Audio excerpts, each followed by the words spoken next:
बिस्मिल्लाहिर्रहमानिर्रहीम। अस्सलाम वालेकुम नाज़रीन, आप यूट्यूब चैनल देख रहे हैं। मैं इमरान खान हूं। इमरान खान साहब ने जेल से 7 नकात भिजवाए हैं कौम के नाम, और ये उनका एक बड़ा इंपॉर्टेंट पैगाम है जिसमें आपको ये पता चल जाएगा कि इमरान खान साहब जिस दिन गिरफ्तार हुए थे उस दिन कहां खड़े थे और आज इतनी लंबी कैद गुजारने के बाद कहां खड़े हैं।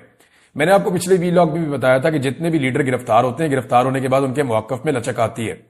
उनकी जो पार्टी है वो भी अपनी मौकफ के अंदर लचक लेकर आती है और वो कोशिश करते हैं पहले हमारा लीडर बाहर आ जाए, उसके बाद फिर बाकी चीजें हम देख लेंगे। पहली प्रायोरिटी होती है लीडर को बाहर लाना, लेकिन इमरान खान साहब की ये प्रायोरिटी है ही नहीं। वो अपनी पार्टी को भी कहते हैं कि अपने मौकफ के ऊपर डट जाओ, और खुद वो कहते हैं इससे फर्क नहीं पड़ता कि मैं जेल में हूं, चाहे मैं 500 दिन हूं चाहे 500 साल हूं। अब यहां जब आप इमरान खान साहब का ये स्टेटमेंट सुनते हैं तो आपको आइडिया हो जाता है कि वो 7 चीजें इमरान खान साहब ने बयान की हैं जिनके ऊपर वो एक कदम भी पीछे हटने के लिए अभी तक तैयार नहीं हुए। जो उनका स्टेटमेंट है वो मैं आपको एज इट इज बताता हूं। इमरान खान साहब के ट्विटर से उसको शेयर भी किया गया है। साबिक वजीर आजम इमरान खान का अडियाला जेल से पाकिस्तानी कौम के नाम पैगाम। तहरीक इंसाफ ने हमेशा आईन और कानून के मुताबिक जिद्दोजहद की है, मगर मुल्क पर मुसल्लत माफिया हमेशा आईन और कानून की खिलाफ वर्जी करता है। 9 मई और 26 नवंबर की तहकीकात के लिए जुडिशल कमीशन का क्याम और अंडर ट्रायल असीरान की रिहाई हमारे जायज मुतालबात हैं। ये वो 2 मुतालबात हैं जो इमरान खान साहब ने कहे थे कि मैं अपनी सिविल नाफरमानी की तहरीक को रोकूंगा। अगर आप ये मुतालबात मानते हैं तो फिर मुज़ाकरात उसके बाद होंगे। मैं सिविल नाफरमानी की तहरीक चंद दिनों के लिए मुअख्खर कर रहा हूं। इस दौरान तहरीक इंसाफ के खदोखाल और टाइमलाइन का फैसला करूंगा। यह बहुत इंपॉर्टेंट है। 7 ऐसी वजूहात हैं जिनकी वजह से हमारे लिए सिविल नाफरमानी की तहरीक शुरू करना जरूरी हो चुका है। अब सिविल नाफरमानी की तहरीक पे बहुत तनकीद हो रही थी। इमरान खान साहब की अपनी पार्टी के अंदर कई लोग जो है वो इसके ऊपर पूरी तरह आवाज नहीं उठा रहे थे। लोग डरे हुए थे और इमरान खान की पार्टी के लोगों को ब्लैकमेल भी किया गया। ये कहा भी गया कि देखें आप हैं तो पाकिस्तानी, तो ये कैसे मुमकिन है कि आप पाकिस्तान के अंदर सिविल नाफरमानी की तहरीक चलाकर मुल्क को नुकसान पहुंचाए। ये सवाल उठाया गया। अब इस पे इमरान खान साहब ने जवाब दिया कि हमें क्यों ये तहरीक चलानी पड़ रही है। तो ये 7 वजूहात हैं जो इमरान खान साहब ने बताई है। नंबर 1, 2023 में लंदन प्लान के तहत पंजाब और खैबर पख्तूनख्वा असेंबलियों के इलेक्शन आईन के बरखिलाफ 90 दिन के अंदर नहीं कराए गए, क्योंकि इलेक्शन से पहले तहरीक इंसाफ को खत्म करना मकसद था। पहली वजह उन्होंने बताई कि हमारे साथ पहली ज्यादती जो बड़ी हुई, अभी उन्होंने ये नहीं कहा कि मेरी हुकूमत कैसे गिराई गई, वो उसके बाद 2023 में आए। उन्होंने कहा जी हमारे इलेक्शन ही नहीं करवा रहे थे, ये 90 दिन आईन और कानून कहता है, इन्होंने आईन और कानून तोड़ दिया, इलेक्शन नहीं करवा रहे थे कि पीटीआई का पहले सफाया करो। नंबर 2, वो ये कह रहे हैं कि 9 मई से पहले ही मुझ पर 140 से ज्यादा मुकदमात बना दिए गए। रेंजर्स ने मुझे इस्लामाबाद से अगवा किया, जिसको सुप्रीम कोर्ट ने गैर कानूनी करार दिया। 9 मई एक फॉल्स फ्लैग ऑपरेशन था जिसके तहत हमारे लोगों को गिरफ्तार करना मकसद था। 10,000 अफराद को गिरफ्तार करके झूठे मुकदमात में जेलों में डाल दिया गया।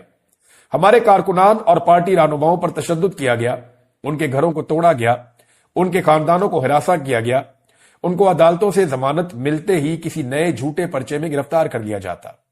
मेरे अगवा से लेकर कारकुनों पर तशद्दुद, गिरफ्तारियां, सब कुछ गैर कानूनी और गैर आईनी था।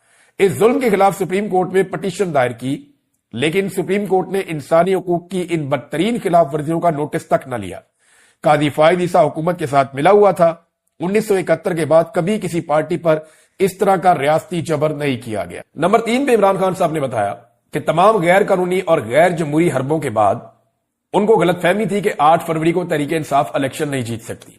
सिकंदर सुल्तान राजा और कादी फायद ईसा ने मिलकर पार्टी निशान छीना, जो पार्टी को बैन करने के मुतरादिफ था। हमारे उम्मीदवारों को निशाना बनाया गया। 3 उम्मीदवारों को जबरदस्ती इलेक्शन से दस्तबरदार करवाया गया। चौथी ऑप्शन का बंदा खड़ा हुआ, आप अंदाजा कर लें। फिर चौथी चीज इमरान खान साहब बता रहे हैं कि उनको इंजीनियरिंग के जरिए इलेक्शन जीतने का इस कदर यकीन था कि नवाज शरीफ अपनी विक्ट्री स्पीच भी तैयार कर चुका था, लेकिन तकरीर से पहले उनको पता चल गया कि पाकिस्तान तहरीक इंसाफ इलेक्शन जीत गई है। फिर उन्होंने फॉर्म 47 के जरिए इलेक्शन फ्रॉड किया। कमिश्नर रावलपिंडी ने इस फ्रॉड को कंफर्म किया और गवाही दी, लेकिन उस पर भी निजाम इंसाफ खामोश रहा और कोई नोटिस ना लिया। नंबर 5, इस रिजीम चेंज के बाद के 2.5 सालों में यूं तो इंसाफ के निजाम पर कब्जे के लिए हर जाबराना और गैर इखलाकी हरबा इस्तेमाल किया गया, लेकिन 26वीं आईनी तरमीम के जरिए अदालतों की आजादी के ताबूत में आखिरी कील ठोंक दिया गया। अपनी मर्जी के जज लगाने के लिए آئین کے ساتھ کھلواڑ کیا گیا. اس ترمیم کی منظوری کے لیے جو حربے استعمال کیے گئے وہ بھی ایک مذائقہ خیز داستان ہے.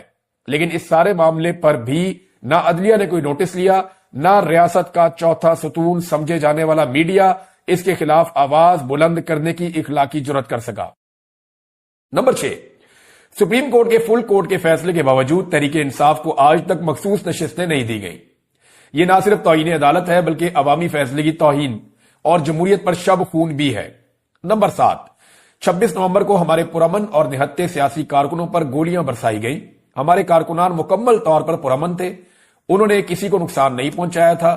ان کا مطالبہ آئین اور قانون اور جمہوریت کی بحالی تھا، نہ تو لا اینڈ آرڈر کی صورتحال تھی، نہ ہی کوئی اور پرتشدد کارروائی ہوئی. لیکن اس کے باوجود ہمارے لوگ شہید کیے گئے. 12 لوگ مغرب سے پہلے شہید کیے گئے اور باقیوں کو رات بجلی بند کر کے گولیاں ماری گئی. ان حالات میں جب پاکستانیوں سے تمام آئینی حقوق چھین لیے گئے ہیں، پارلیمنٹ اور سپریم کورٹ پر قبضہ کر لیا گیا ہے، پرامن احتجاج کا حق بھی چھین لیا گیا ہے، قانون اور آئین کی بنیادیں ہلا دی گئی ہیں، اپنے ہی شہریوں پر گولیاں بھی چلائی جا رہی ہیں، اداروں کو عوام کے مقابلے میں لانے کی کوشش کی جا رہی ہے، تو سول نافرمانی کی تحریک شروع کرنا قوم کی مجبوری بن چکی ہے. اس کے علاوہ اپوزیشن لیڈران کو جیل میں ملاقات کے لیے میں ویلکم کرتا ہوں. میں نے آپ کو پچھلے ویڈیو میں بتایا تھا کہ مولانا فضل الرحمان صاحب اور اچکزئی صاحب اور اختر مینگل صاحب اور دیگر کچھ اور لوگ ہیں وہ عمران خان صاحب سے جیل میں ملنا چاہتے ہیں، اور عمران خان صاحب ان سے شاید ملاقات بھی کریں گے اگر سسٹم نے اجازت دی تو.